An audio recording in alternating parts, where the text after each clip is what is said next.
I thought on Saturday we did a great job of getting out to a fast start. Offensively, we were clicking on all cylinders for pretty much the entirety of the game. Obviously, run game wise, we were able to get that thing going downhill, and we got some really great movement up front. It wasn't always vertical movement, but we got some great lateral movement and allowed Justin and our other tailbacks to get going downhill and keep their shoulders square to line of scrimmage and making really north cuts. And obviously we're really successful the run game on Saturday. When we did throw the football, we were extremely efficient. I mean, I think Anton only had 5 or 6 incompletions. We dropped a big one that could have been a long touchdown, but we still had 2 passing touchdowns and no interceptions there. So we did a great job of moving the chains when we needed to, throwing the football and creating some big plays with the run game to really elongate our drives. Yeah, I would say our defensive line as a whole had a really good game. Inside, Dom Spano was our defensive player of the game. Had a couple good tackles on third down stops when they were running the football. Applied some good pressure. He had 2 QB hurries. And really for him, the last 3 or 4 weeks, he's been playing some great football. Rudy Holland had a really great game. Got some great knockback inside. He had a couple of tackles behind the line of scrimmage and some pressure on the quarterback. And then our ends have just continued to kind of be a strength for us all year. Nate Bresson and Mo Green, along with Justin Levski and Adam Popularczyk. All 4 of those guys are physical. They're big. They're long. They applied great pressure on the quarterback. We had a couple sacks there.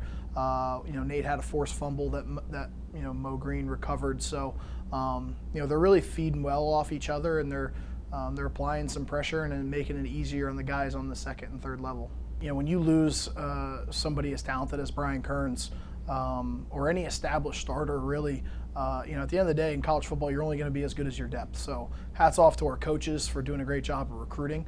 And then also, just Justin seizing the opportunity. He came in as a freshman behind Brian and a couple other guys and really worked himself into a role as a freshman. And he kept preparing, I think is the lesson there. He kept preparing as if he was going to be the starter. And then, when something happened and his role changed a little bit, he was ready to go. He was ready to answer the call, and he was ready to take those carries because he prepared himself as if that's was going to be the case all along. Yeah, I think the best thing with him is he's not trigger shy at all. If the look is there and the read is there, he's gonna fire the football in there. He did a great job of just being patient at times. There was two looks down the field, like that first touchdown pass to Casey Gervais.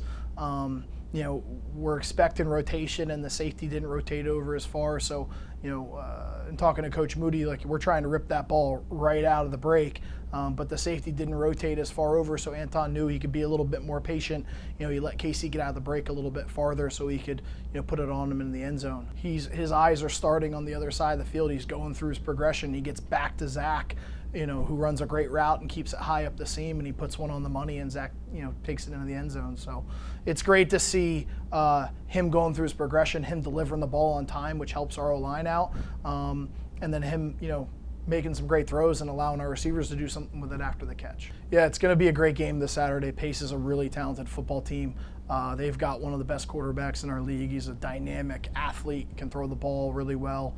He's very efficient with the ball, and he runs it very well too. So we're going to have our hands full defensively and try to match up with their speed. They've got a great running back and some great receivers.